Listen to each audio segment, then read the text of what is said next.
to another episode of Moenics. Today, I'm super excited because I will not be the one to do the talking, but we have some special guests on the show today. Today is a guest show. Yeah, they'll be answering some questions which I presented to you earlier in the previous slide. Today's topic is about boundaries in friendship, and I've chosen this topic because of three major reasons. First, because we talked about friendship the last time, so this is a follow-up video. And then secondly, because over the past few years, I've realized that friends fight and that some friendships end because parties in those friendships fail to set boundaries. Even when they set boundaries, some partners or parties within the friendship feel like they are too big, and then they overstep the boundaries, and then war erupts. People fight, they keep malice, they stop talking, they argue and what have you. So today the question and answer session is not just for fun. Yeah, it's actually supposed to be funny, but I just want us to understand that in every friendship, no two people are the same. Even though you think you have a bestie who you think same way, you do things the same way, trust me, no two people are alike. You might agree 90% of the time, but there are times you disagree, there are times you argue. Yes, so I think in order for us to have smooth friendships, in order for us to have enjoyable friendships, we need to set boundaries. Boundaries help a lot. So when we set these boundaries, we are able to know the do's and don'ts of who our friends are.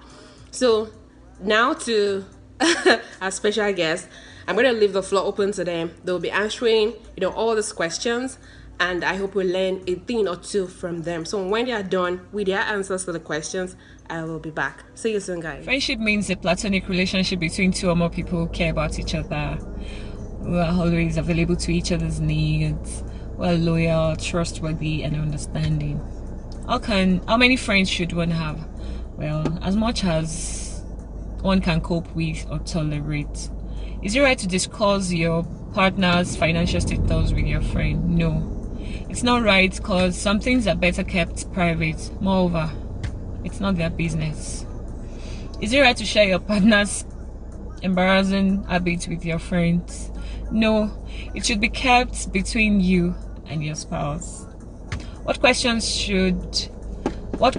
do you think friends should never ask? Well, it depends on the stage of friendship you guys are. But personally, my friend can ask me any question, as long as it doesn't include questions about my family. Should your friend have your partner's contact details? No. What for? Should your friend have free access to your matrimonial bedroom? No. Who takes the front seat in your car, friend or partner? Well, it's my partner's decision to take. He sits wherever he chooses. Then my friend takes the available seat. Do you think friends have a right to get angry when you do not tell them plans until fully executed, e.g., changing jobs, having a baby, etc.? Personally, I don't get angry over such things. It's not a big deal. And I don't expect friends to get angry over such things too. My friends, I don't expect them to get angry over such things too. Have you ever stopped being friends with someone who used to be a very close friend? What happened? Well, yes, she had other numerous friends, and her loyalty was questionable. She was not committed to the friendship at all. My general advice on friendship is that friendship is not by force. It should be a willing gesture, and it should be practiced with zeal, loyalty, trust, and understanding. Hello, my name is Oyi, and Muyo asked me to answer some questions about friendship. The first is, what does friendship mean to me? I think friendship is about loyalty, it's about trust, it's about having someone to lean on, especially when you're in your darkest moments. And he said, how many friends should one have? I think it all depends. There's no hard and fast rule to it. Whatever works for you. Some like to keep it small, which is fine. Is it right to discuss your partner's financial status with your friend? I think it all depends also. You and your spouse may be having some financial difficulties, and you may need that friend's help, and you may want to be open about what you guys have on what you guys are dealing with financially before you ask for that help. Is it right to share your partner's spouse embarrassing moments? No. What questions do you think friends should never ask? I think even though I call myself your friend and I know you're pregnant, I may not want to ask you, have you delivered? I feel if you're my friend, you should tell me when you've delivered. I'm not going to start asking you, have you delivered? When you should do this? I'm your friend doesn't mean that I should respect your right to privacy. Should your friend have your partner's spouse contact details? I don't think there's anything wrong with that.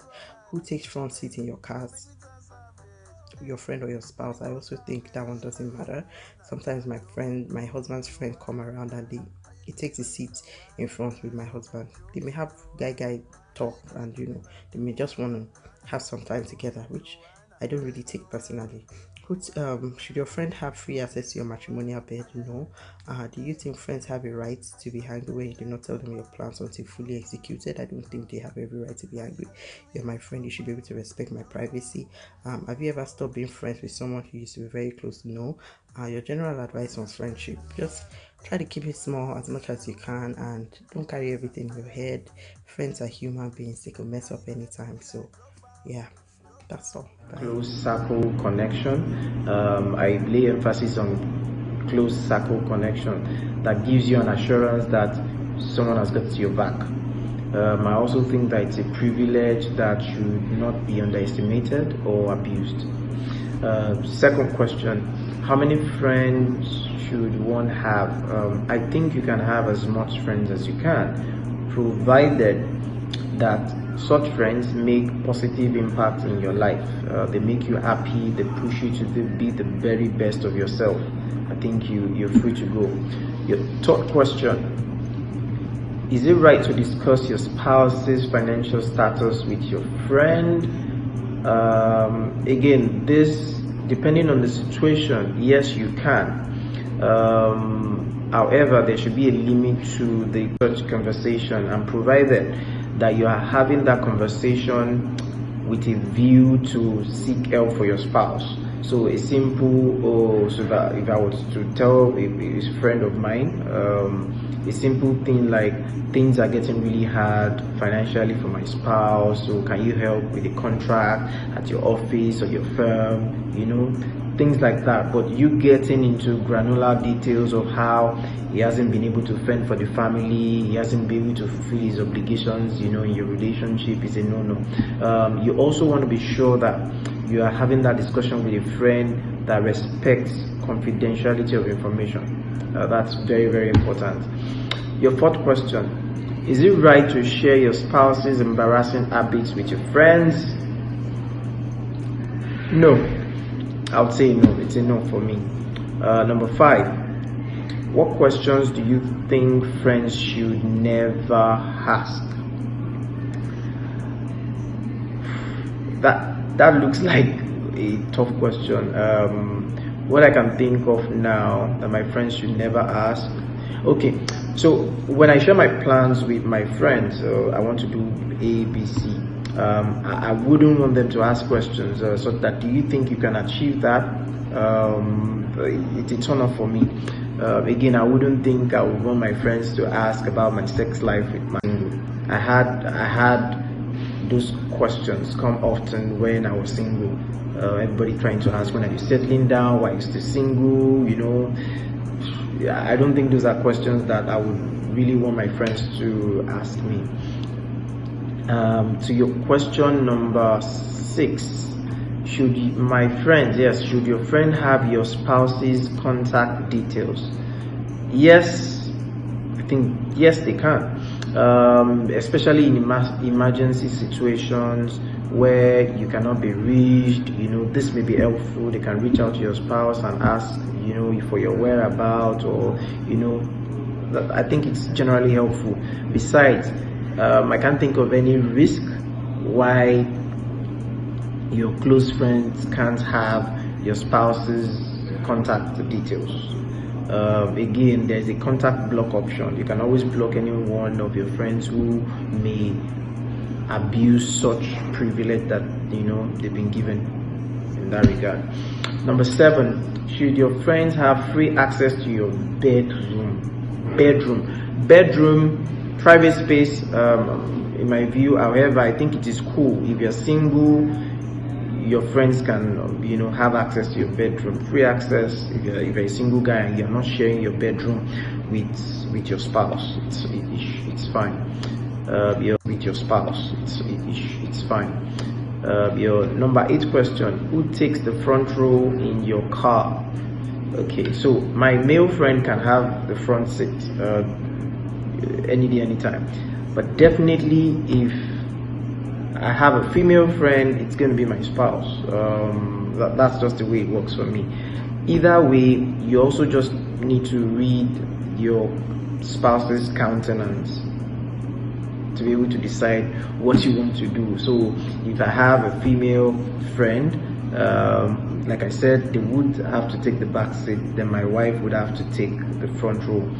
If it's a male friend, they can take the front row while my wife chills at the back. Number 9 question: do you think friends have a right to be angry when you don't tell them your plans until fully executed? I would neither here nor there, but yes, going by my definition of friendship, like I said in my first question, that I feel it's a close circle connection. Really, you should have very little details you wouldn't want to share with them. It's your personal space, especially when they have also in the past, on the basis of the close relationship that you share with them, they have shared their own path. So yes, they have the right to get angry. Again, everyone has a right to their personal space and privacy. That's the way I see it. So, and you can't control these things. You can never control these things. 10th questions, I guess that's the last one. Have you ever stopped being friends with someone who used to be a very close friend? What happened and what lessons did I learn from it? Yes, when I was young, I used to have friends that we were very close. However, as we started moving into the tertiary institution, we had different dreams, different aspirations, and then sometimes distance sets in, and more often than not, I wasn't getting anything from some of these relationships, so I had to let go, rather than investing in distance relationship that wouldn't even yield any positive return.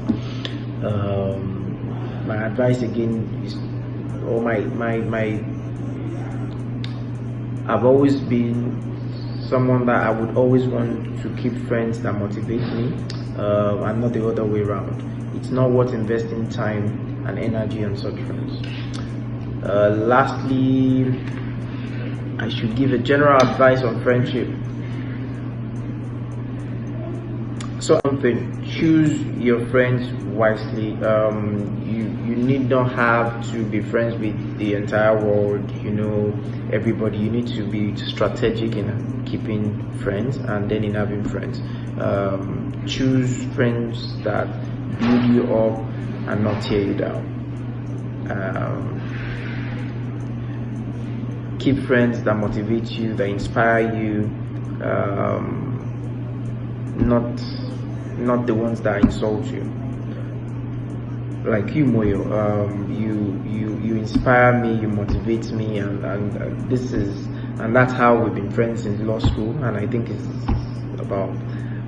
we've been friends for 6 years, if not more, 6 or 7 years, and that's it. Even despite the distance, we've been able to keep our friendship. We don't talk every day, but this is what friendship is all about. And lastly, again, I think it's important that you respect people's choices. You respect the choices your friends make. It's okay to disagree. We all came from different backgrounds, and like I said, it is okay to disagree on things, on any subject. Have too many, because it's hard to maintain relationships, except you're not ready to be loyal and you're not ready to give your best into that friendship. So for me, maybe for close friends, maybe 3 to 5 is okay. The next one, Is it right to discuss your partner's spouse's financial status with your friend? That would depend on the kind of info you want to give. Generally, I don't think there's anything wrong if you are really close to that person and the person is not hiding stuff from you too. Like, if I know our own spouse's financial status, why can't I share mine? Like I said, friendship is about give and take. It's about taking and receiving and giving. So I can definitely, to the extent that I know, except maybe my spouse has warned me that I don't want you telling my stuff to your friends, then I would then be careful. But if it's just general financial status, this is the job it does. Maybe I can give a range of maybe how much it earns, but nothing too like detailed. But yeah, it's not something that is out of the ordinary. So the next one, is it right to share your partner's slash spouse's embarrassing habits with friends? I do it because it's part of girl stuff. It's part of what girls talk about. Talk about guys and and the rest. So I think it's something I can do. In fact, I have done it. I do share like with one or two of my very close friends. I tell them, things that my husband does that annoys me. It's bad habit. I just kind of laugh over it and move on. Nothing too serious, nothing about hate and just sharing stuff. Number 5, what questions do you think friends should never ask? List a minimum of 3. It would depend. Let me see. I don't know what.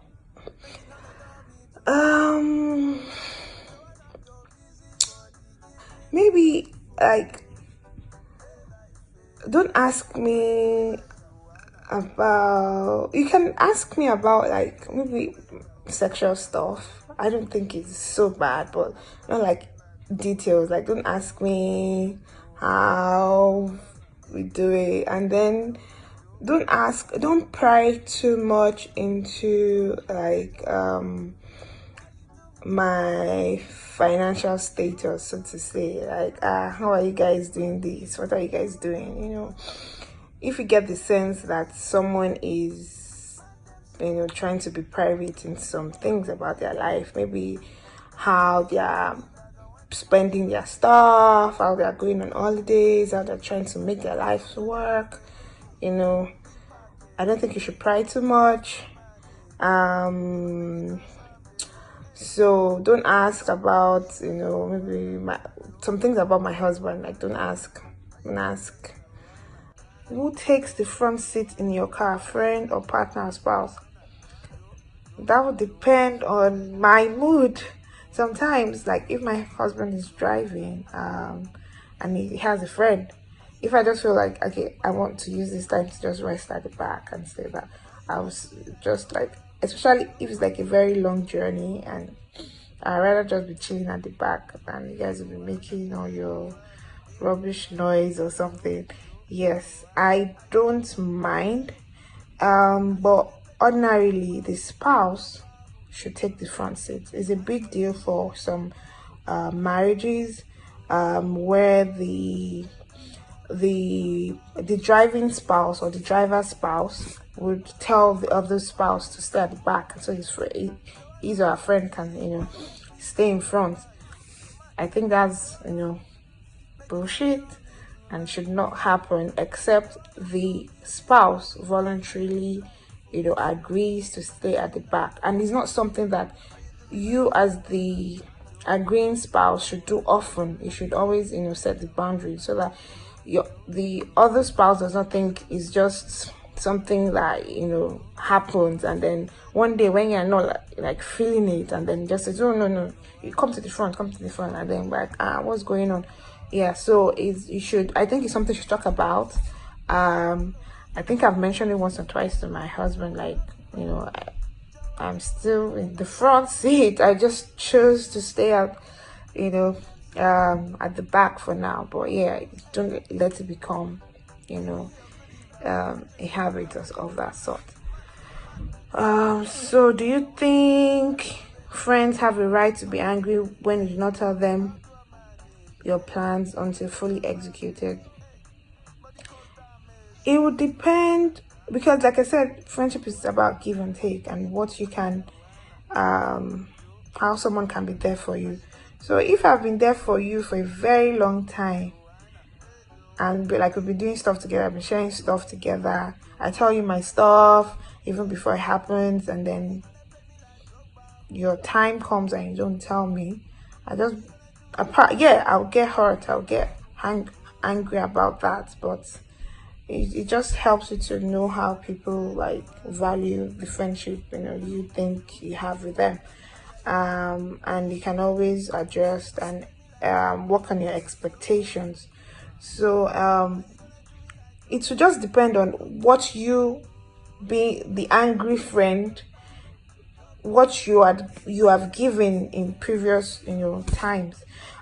So if you haven't, like, you don't share your own stuff, or you don't share your plans until you have executed them, you can't be angry when you're executed them. You can't be angry when your friend does that to you. But if you're someone that goes all out, does all that, and then your friend doesn't reciprocate, then maybe you can have a right to be angry for a few days or a few minutes or whatever, and then you move on and you adjust your expectations regarding that friendship. So not a big Hey deal. guys, welcome back from the question and answer session. Thank you so much, Tutu. Thank you, Jibola. Thank you, Inyi, and thank you, Wande. You guys actually challenged my idea of friendship. I think I'm kind of old school because the way I say friendship is quite different from the way they all say friendship. Yeah. Well, so I hope we have all seen that no two people are the same, and we have also seen and learned that boundaries are very important in friendships. For instance, look at Tutu. Tutu on one hand doesn't mind having a friend ask her questions about a family. She doesn't mind if her close friends ask her questions regarding her spouse's embarrassing habits, of which on the other hand, Wande doesn't like any friend asking her questions about her family. Imagine if both of them were to be friends, there will be war. World War III will erupt. So guys, it's important for us to set boundaries in friendship so that we can enjoy friendships, so we can share time, have peace in our friendships, no rivalry, no anxiety, no anger, no fights here and there. So guys, I hope you have learned. And if you have any questions or ideas, regarding today's topic, or whatever issues you want us to address regarding friendship, please feel free to share in the comment section. I love you all, guys. Thank you so much, and a special thank you once again to our special guest on today's show. I love you all. Have a nice day. Thank you. Bye.